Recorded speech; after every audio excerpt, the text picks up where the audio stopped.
ஒளிப்படத்துக்கு ஒரு மோனிகா, ஜெயலலிதா படத்துக்கு ஒரு தமனா, இந்த படத்துக்கு நீ கைடு லோகரை போடுற. தப்பாக்குதுண்ணா. டேய் அப்படி இல்லடா. சிவகார்த்திகேயன், இந்த பக்கம் பிரதீப் ரங்கநாதன். நல்லா இருக்கு. பின்னாடி ஃபுல்லா பொம்பளை பிள்ளைங்கள தடவை கொடுத்துக்கிட்டுச்சு. அந்த 4 பொம்பளை பிள்ளைங்களும் ஏயாமப்பா. ஓகே, நம்ம பசங்க அட்ஜஸ்ட் பண்ணிப்பாங்க. நீ என்னடா சொல்றது? எங்களுக்கு தெரியும் நீ சூப்பர். நமஸ்காரம் நண்பர்களே. ஆமாடா இவன்டா. யாருமே எதிர்பார்க்காத ஒரு காம்போ. இந்த பக்கம் ரஜினி, இந்த பக்கம் கமல். என்னடா அது பொங்கலுக்கு வடகரி காம்பினேஷன் அப்படின்ற மாதிரி இருந்தாலும் ப்ரோமோவை பாக்குறதுக்கு நல்லா தான் இருக்கு. இந்த வீடியோல இந்த கிளிம்ஸ் ஆஃப் ரீயூனியன்ல என்னெல்லாம் காமிச்சிருக்கிறாங்க, எதையெல்லாம் நமக்கு ஹிட்டனா கொடுத்துருக்காங்க அப்படின்ற ஃபுல் வீடியோவை உங்களுக்கு இன்னைக்கு நான் சொல்ல போறேன். செம இன்ட்ரெஸ்டிங்கா இருக்க போகுது, ஜாலியாகவும் இருக்க போகுது. அதுக்கு நான் கேரண்டி. எனக்கு நீங்க கேரண்டி கொடுக்கணும்னா அப்படியே சப்ஸ்கிரைப் பண்ணி லைக்கை போட்டு விட்டீங்கன்னா ரொம்ப புண்ணியமா போகும். இப்ப வீடியோக்குள்ள போலாமா நண்பர்களே? ஃபர்ஸ்ட் ஓப்பனிங் சீன்லயே பங்கமான ஒரு விஷயத்த நெல்சன் நமக்கு புரிய வச்சிருக்கிறாப்ல.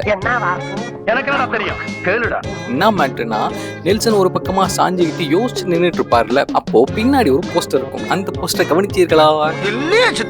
கவனிச்சிருந்தீங்கன்னா உங்களுக்கு ஒரு விஷயம் தெரிஞ்சிருக்கும். இந்த பக்கம் பாத்தீங்கன்னா த காட் ஃபாதர் அப்படின்ற ஒரு போஸ்டர் இருக்கா. இன்னொரு பக்கம் பாத்தீங்க அப்படின்ட்டா once upon a time in America அப்படின்ற ஒரு போஸ்டர் இருக்கா. இருக்கு. அந்த 2 போஸ்டருக்கும் ஒத்துமை இல்லை. ஆனா இந்த கிளிம்ஸ் ஆஃப் ரீயூனியன்ல வரக்கூடிய 2 ஹீரோவா வில்லனா? அப்துல் கலாமா? சரி, ஓகே, அது அப்புறம் பார்த்துப்போம். 2 நடிகர்களுக்கும் ஒத்துமை இருக்கு. த காட் ஃபாதர் அதோட ரீமேக் ஒரிஜினல் தமிழ் வெர்ஷனா யார் எடுத்தது? நம்மளோட கமல்ஹாசன் ஐயா. நாயகன் படம் எல்லாத்துக்கும் தெரிஞ்சிருக்கும். அவர் வீடு எங்கன்னு கேளு. நாயக்கர் பையா கல்யாணம் நீங்க சிரிக்காதீங்கப்பா, அவரு சிரிக்க வைக்க. அந்த போஸ்டர் ரிசம்பிள் பண்ற மாதிரி தான் காட் ஃபாதர் இந்த பக்கம் இருக்குது. இன்னொரு பக்கம் இந்த பேர் மறந்துருச்சு. இந்த once upon a time in America படத்தோட ஒரிஜினல் தமிழ் வெர்ஷன்ல நடிச்சது யாரு?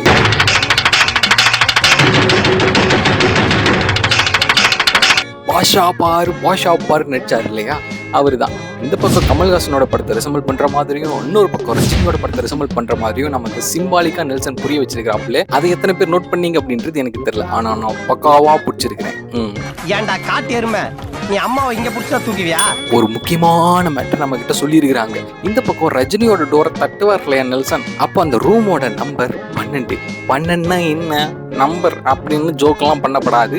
ஜோக் இல்ல 12 அப்படின்றது ரஜினியோட பிறந்த நாள். அந்த டேட்டை தான் மென்ஷன் பண்ணியிருப்பாங்க. இன்னொரு பக்கம் டோர் ஓபன் பண்ணும் போது அங்க 7 இருக்கும். 7னா என்ன, தலை தோனி அப்படின்லாம் சொல்லிட்டு வரப்படாது. 7 அப்படின்றது கமல்ஹாசன் சாரோட பர்த்டே டேட்.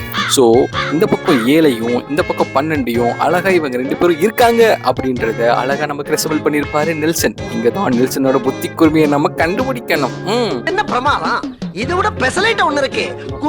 இதுலயும் சோசியல் மீடியால டீகோட் பண்ணவங்களா ரொம்ப முக்கியமான விஷயத்தை டீகோட் பண்ணாங்க. இந்த டோரை வச்சு இந்த 7 காமிக்கும் போது ரொம்ப ஸ்லோவா தான் காமிச்சாங்க. 12 காமிக்கும் போது சல்லுன்னு காமிச்சிட்டாங்க. ஏன்னா ரஜினி ஸ்பீடா போவாரு, ஸ்பீடா வருவாரு அப்படின்றதுனாலயே அந்த 12 அப்படின்றத பளிச்சுன்னு காமிச்சிட்டாங்க. ஸ்பீட் ஆஃப் த லைட் அப்படின்ற மாதிரி காமிச்சிட்டாங்கன்ற மாதிரி சோசியல் மீடியால சண்டை போட்டுக்கிட்டு இருக்காங்க. ஒருவேளை இது கூட புரிந்து கொள்ளுங்கள் அப்படின்னு நமக்கு சிம்பாலிக்கா சொல்லியிருக்கிறாருன்னு நினைக்கிறேன் நெல்சன். ஓகே, அப்புறம் இப்பதான் நான் முக்கியமான மேட்ருக்குள்ளேயே வரேன். மேட்ரா என்னதுன்னு கேட்டீங்கன்னா இருக்குது. என்னடி சொல்ற நீ? என்ன சொல்ற? இந்த பக்கம் ரஜினி, இந்த பக்கம் கமல், இப்படி 2 பேரும் ஸ்லோ மோஷன்ல நடந்து வந்துகிட்டு இருக்கும் போது யாரை பாக்குறனே தெரியல தாசன்னான்னு நம்ம புலம்பிக்கிட்டு இருக்கும் போது ருக்வாஜாரா சபர்கரு அப்படின்ற மாதிரி பின்னாடி ஃபுல்லா பொம்பளை பிள்ளைங்கள தடவை கொடுத்துக்கிட்டுச்சு. காரை தடவி கொடுத்துக்கிட்டு வேலை வாங்கிட்டு இருந்திருக்கிறாரு இந்த நெல்சன் பயபுள்ள.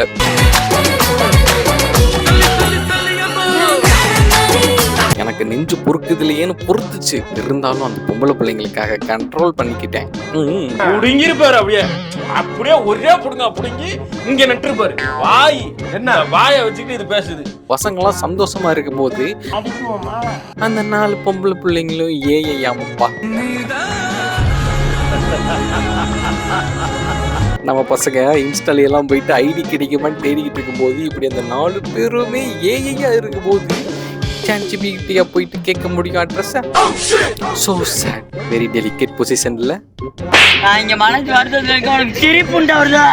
போனா அங்கிட்டு வந்துருச்சு அடிக்க போறேன் தப்பு தப்புன்னு. இருந்தாலும் பரவாயில்ல, நம்ம பசங்க இன்ஸ்டாலேயே இல்ல பொண்ணோட வீடியோ ரெடி பண்ணி போட்டாலுமே அதுக்குமே சப்ஸ்கிரிப்ஷனை போட்டு பார்த்துட்டு இருக்கக்கூடிய ஆளுங்க நம்ம ஆளுங்க. இதுக்கெல்லாம் நமக்கு சொல்லியா தரணும்? கண்ணில் ஒரு திமிரு, ஒரு ஆங்காரம் எல்லாமே தெரியும் என் கண்ணில். ஓகே, நம்ம பசங்க அட்ஜஸ்ட் பண்ணிப்பாங்க. நீ என்னடா சொல்றது சொல்ற?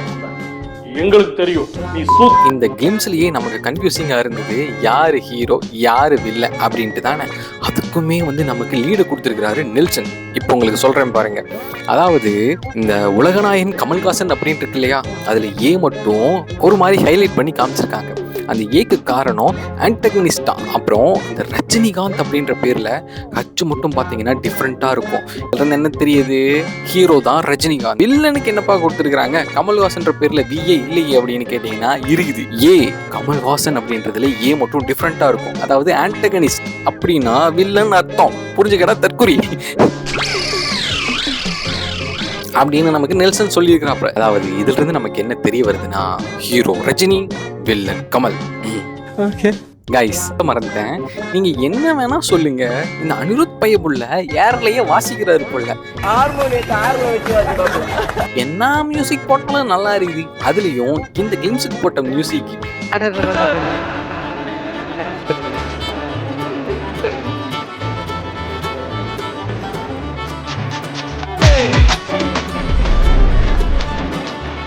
அப்படின்ற மாதிரி ஒரு மியூசிக்கை போட்டு வச்சிருக்கிறார். வேற மாதிரி. சரி ஓகே, இந்த கிளிம்ஸ்ல இருந்த கிட்டின் எல்லாம் பார்த்தாச்சு. இந்த கிளிம்ஸை வச்சு நம்ம பசங்க ஒரு மீம் எல்லாம் ரெடி பண்ணி போட்டிருப்பாங்கல்ல, அதுல 2-3 நான் சிக்கன் எடுத்து வச்சிருக்கேன். அது உங்களுக்கு சொல்றேன், பாக்குறதுக்கும் நல்லா இருக்கும். பார்க்கலாமா? சரி ஓகே, இப்ப அதை பார்த்துருவோமா? சிவகார்த்திகேயன், இந்த பக்கம் பிரதீப் ரங்கநாதன். நல்லா இருக்குல்ல?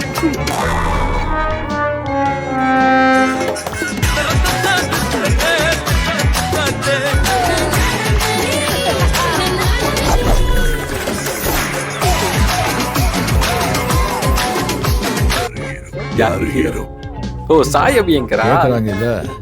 ஓ பின்னாடி இந்த டியூட் படத்தோட டைரக்டர் தானே இவரு. இந்த பக்கம் பிரதீப் ரங்கநாதன், இந்த பக்கம் சிவகார்த்திகேயன். அன்எக்ஸ்பெக்டட் காம்போல. எனக்கு இதெல்லாம் பெருசா தெரியல. பின்னாடி சாய் அபியங்கரை போட்டுட்டு டியூட் படத்தோட டைரக்டர் போட்டா பாரு. அடி எடிட்டரு நின்றுடா நீ. இது எல்லாத்தையும் விட நான் பார்த்து பயங்கரமா சிரிச்ச ஒரு மீம் இருக்குது. அதை பார்த்துருவோமா?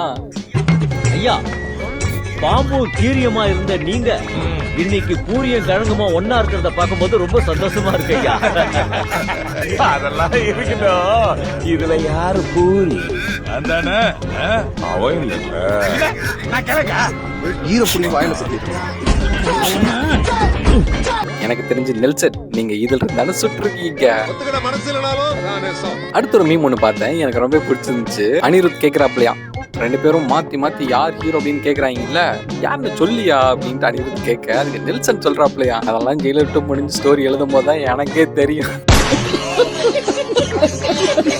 ஆமா இல்ல, ஜெயிலர் 2 முடிஞ்சதுக்கு அப்புறம் தான் இந்த ஸ்டோரியே நெல்சன் எழுதுவாப்ல. அப்படின்னு பாரியா நெல்சா, நீ என்ன பண்ணுவியோ எது பண்ணுவியோ அதெல்லாம் எனக்கு தெரியாது. கூலி படத்துக்கு ஒரு மோனிகா, ஜெயிலர் படத்துக்கு ஒரு தமனா, இந்த படத்துக்கு நீ கைடு லோகரை போடுற. தப்பாக்குதுண்ணா. டேய் அப்படி இல்லடா. அப்படி போட்டீங்கன்னா தான் என் மனசு ஆரியா. தயவு செஞ்சு கைடு லோகரோட அந்த பார்த்து பண்ணி விட்டுரு. நீங்களும் அப்படி நினைச்சீங்க இல்லையா? ஆமா சார். இது ஏன் சார்பா கேட்கல, ஒட்டுமொத்த இளைஞர்களோட சார்பா கேட்கிறேன். அப்படி நெல்சன் சார், நீங்க மட்டும் கைடு லோகரை போடல, இது எங்களை மாதிரி பசங்களுக்கு ஒரு இன்சல்ட்டியா?